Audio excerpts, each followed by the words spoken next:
Za chwilę wysłuchasz wersję audio najnowszego tekstu z naszego portalu. Wszystkie artykuły przeczytasz na enlat.pl.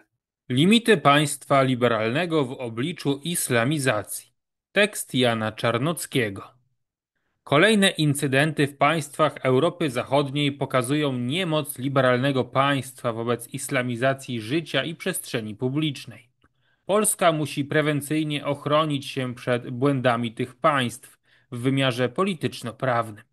Oznacza to poprawki do polskiej konstytucji i inną jej interpretację, która uznaje kulturę chrześcijańską jako podlegającą ochronie konstytucyjnej. Tym samym umożliwione zostanie podjęcie działań, które zatrzymają islamizację. Postępująca islamizacja i potrzeba ochrony demokracji.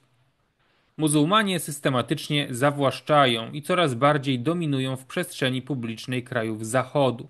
W te święta świat obiegły nagrania z niemieckiego Essen, gdzie grupy muzułmanów przemaszerowują przez tradycyjne targi bożonarodzeniowe. Jednocześnie codzienną praktyką wspólnot muzułmańskich w krajach takich jak Wielka Brytania, Francja czy Kanada jest blokowanie głównych arterii miast podczas zbiorowych modlitw nakazanych w islamie.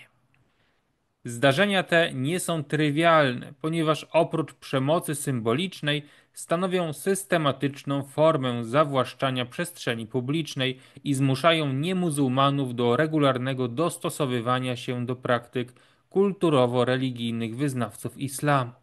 Pierre Bourdieu rozumiał przemoc symboliczną jako działania komunikacyjne, które narzucają innym znaczenie i hierarchię, wywołując poczucie podporządkowania, choć bez stosowania siły fizycznej.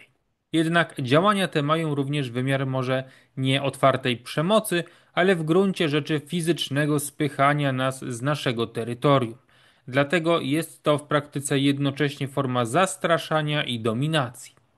Organizowanie modłów lub przemarszu dokładnie w alejkach jarmarku bożonarodzeniowego, przestrzeni o silnej symbolice chrześcijańskiej, jest próbą nadpisania miejscowej tradycji własnym znakiem religijnym. Głośna, grupowa manifestacja w otwartej przestrzeni może powodować, że część osób, np. sprzedawcy czy zwiedzający, czuje się nieswojo i wycofuje, rezygnując z korzystania z miejsca publicznego. Jest to tak zwany efekt mrożący. Ponadto wielokrotne tłumne zgromadzenia pokazują liczebność i zdolność mobilizacji danej wspólnoty. Jest to demonstracja siły, co wiąże się z potencjałem przemocy. Następuje realne ograniczenie wolności innych. Można zapytać, czy analogiczne myślenie nie powinno też dotyczyć chrześcijan i ich praktyk religijnych. Odpowiedź brzmi nie, ponieważ oprócz faktu, że chrześcijanie i ich kultura są gospodarzami tych przestrzeni, nawet jeśli mowa o osobach niewierzących, to chrześcijaństwo nie pozwala na swoje szerzenie za pomocą różnorakich form przemocy. Jednocześnie to chrześcijaństwo w wymiarze wartości i kultury jest warunkiem istnienia demokracji i ochrony praw poprzez swą moralną i aksjologiczną podstawę, która zainspirowała współczesne demokracje. Islam natomiast jest fundamentalnie sprzeczny z podstawowymi ideami demokracji liberalnej, opartej na równości wobec prawa i ochronie praw mniejszości, które to ideały wynikają z chrześcijańskich źródeł uznania godności każdego człowieka. Jeżeli islam zdominuje Zachód, Europę czy Polskę, to jest to koniec demokracji i praw człowieka. Dlatego chrześcijaństwo w oczywisty sposób musi być uprzywilejowane w przestrzeni publicznej. W innym wypadku logiczną konsekwencją postępu i rozprzestrzeniania się różnorakich form omawianych praktyk jest postępująca islamizacja, czego objawem jest zupełnie kuriozalny sojusz lewicy i islamu, przejawiający się coraz bardziej w znacznych wpływach polityków muzułmańskich właśnie w zachodnich partiach lewicowych. Aby pozostać gospodarzami we własnym domu, Zachód i Polska muszą działać. Publiczne modły muzułmanów blokujące przestrzenie publiczne powinny być zakazane, a marsze uniemożliwiające cieszenie się jarmarkami bożonarodzeniowymi rozpędzane przez policję. Konstytucja i prawodawstwo naszego państwa muszą przewidywać odpowiednią podstawę prawną na taką okoliczność. Prawo jako ustalanie porządku terytorialnego, który tracimy. Pytanie brzmi, co można i należy zrobić, aby takim formom islamizacji przeciwdziałać? Również właśnie za pomocą uzasadnionej przemocy, wymierzonej legalnie przez władzę publiczną. Problem polega jednak na tym, że w ramach paradygmatu państwa liberalnego podstawa prawna uzasadniająca i legalizująca takie działanie jest niemożliwa. Sposób, w jaki interpretowane są zachodnie konstytucje, w tym polska, to uniemożliwia. Wynika to z tego, że obecny paradygmat liberalnego konstytucjonalizmu stara się być ideowo i religijnie agnostyczny, nie zauważając warunków, które pozwalają na jego istnienie. Tymi warunkami jest kultura chrześcijańska i wartości z niej płynące. Obecny paradygmat liberalny nie jest w stanie uświadomić sobie, że islamskie modły i przemarsze przez targi bożonarodzeniowe są formą pełzającej agresji i podboju, a więc powinny być zakazane. Żeby ten fakt zrozumieć, musimy odwołać się do bardzo starożytnych źródeł tego, czym w ogóle prawo jako takie jest. Jednym z etymologicznych źródeł idei prawa jako takiego jest idea nomosu. To nomos wyznacza granice danego terytorium i porządek tamże panujący. Zatem nomos to jest prawo traktowane jako określony porządek w danej przestrzeni. W starożytnej Grecji to właśnie koncepcja nomosu, opisana przez Karla Schmidta w jego Nomosie Ziemi, oznacza prawo. Nomos postrzega prawo jako sposób zarządzania relacjami między ludźmi na danym terytorium. Jest to sposób rozumienia prawa, który był obecny w zachodniej kulturze aż do czasów nowoczesnych, od kiedy to dominować zaczęły idee uniwersalistyczne, ignorujące koncepcję granic jako wyznaczających zasięg danego porządku w ramach danej jurysdykcji. Tym samym idee liberalne rozciągnęły prawa polityczne również na osoby zasadniczo niezwiązane lub luźno związane z daną wspólnotą polityczną. Koncepcja nomosu jest przydatna, bo w połączeniu z mającym ogromne zasługi liberalnym rozumieniem prawa pozwala dostrzec wyzwania, jakie stwarzają wyżej przytoczone akty politycznego podboju przestrzeni publicznej przez muzułmanów. Mianowicie poprzez marsze przez bożonarodzeniowe jarmarki i swoje publiczne modły muzułmanie wykrawają swój własny teren i narzucają nam swój własny nomos, niejako obchodząc, hakując założenia liberalnej perspektywy na prawo i doprowadzając ją do absurdu, która to perspektywa takich zagrożeń nie przewidziała. Narzucenie muzułmańskiego nomosu, czyli ich porządku prawnego, odbywa się poprzez fakty dokonane. To muzułmanie zaczynają faktycznie kontrolować coraz większe obszary w krajach Zachodu, ustalając zasady tam obowiązujące. Przemarsze i publiczne modły to tego symptom. Liczy się faktyczne kontrolowanie przestrzeni i kto dostosowuje się do kogo, my do muzułmanów czy oni do nas. Wyczerpanie się paradygmatu prawa liberalnego w obliczu islamizacji. Tutaj dochodzimy do zasadniczego problemu tego, jak współczesne koncepcje prawne, a także język prawny oparty na równej ochronie praw podstawowych każdego nie jest w stanie poradzić sobie z politycznym aktem zawłaszczania przestrzeni publicznej i wykrawania wewnątrz jej muzułmańskich nomosów, czyli przestrzeni de facto w coraz większym stopniu zarządzanej przez muzułmanów. I tutaj dochodzimy do tytularnych limitów państwa liberalnego. Wszystkie państwa europejskie, jeśli chodzi o warstwę aksjologiczną, mają bardzo podobne konstytucje, oparte na ochronie praw podstawowych, również znanych jako prawa człowieka. Dlatego polska konstytucja służy jako dobry przykład również dla limitów państwa liberalnego w każdym innym kraju zachodnim. Na czym polega więc ten limit? Konstytucja z Rzeczypospolitej stanowi, że państwo jest bezstronne w sprawach przekonań religijnych, światopoglądowych i filozoficznych, zapewniając swobodę ich wyrażania w życiu publicznym. Artykuł 25 punkt 2. Ponadto nikt nie może być dyskryminowany w życiu publicznym, społecznym lub gospodarczym z jakiejkolwiek przyczyny. Artykuł 32, punkt 2. Wreszcie każdemu zapewnia się wolność organizowania pokojowych zgromadzeń i uczestnictwa w nich. Artykuł 57.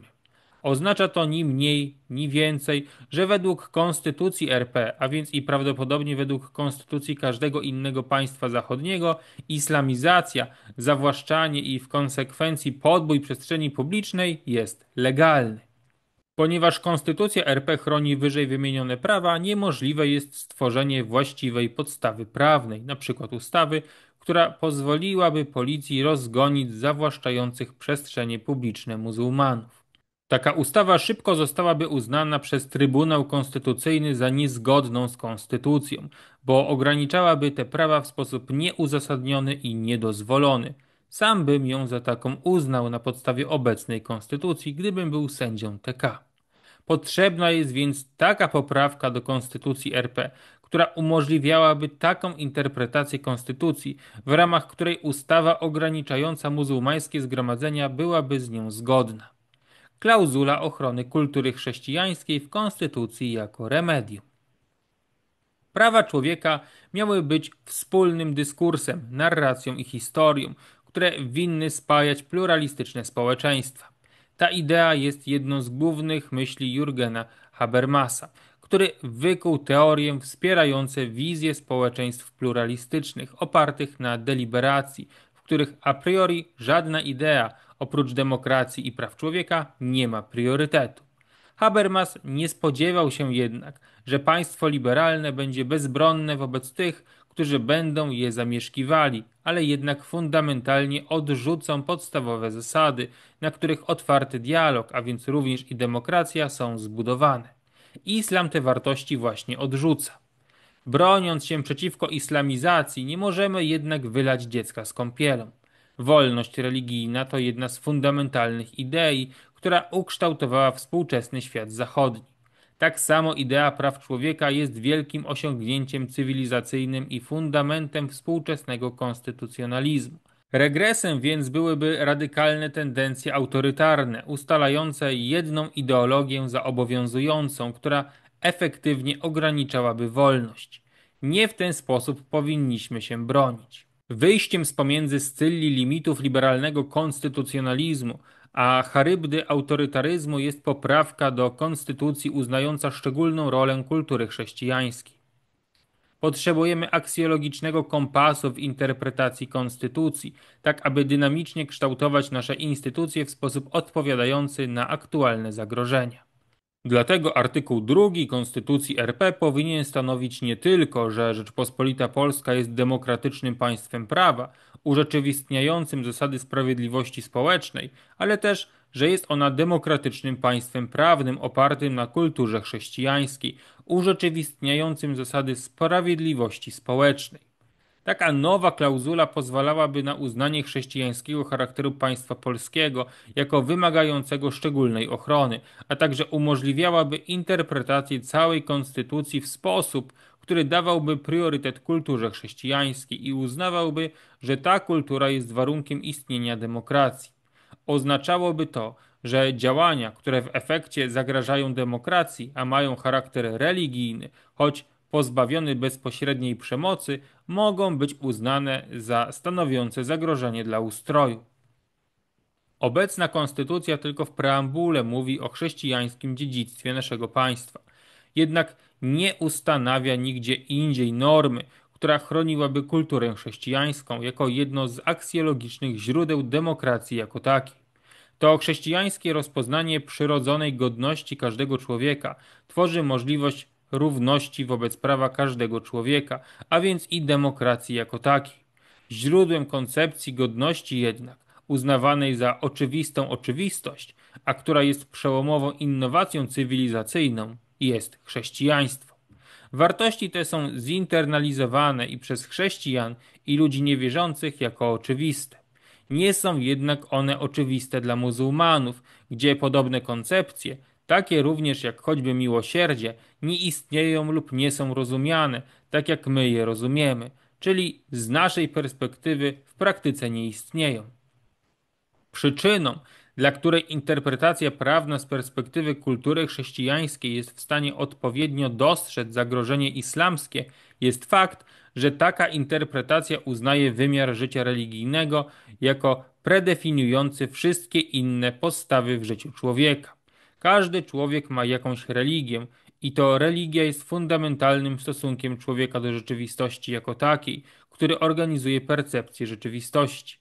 Można uznać, że sekularną religią ludzi Zachodu, nie będących chrześcijanami w sposób dosłowny, jest religia praw człowieka, która uznaje równość wszystkich na podstawie ich godności.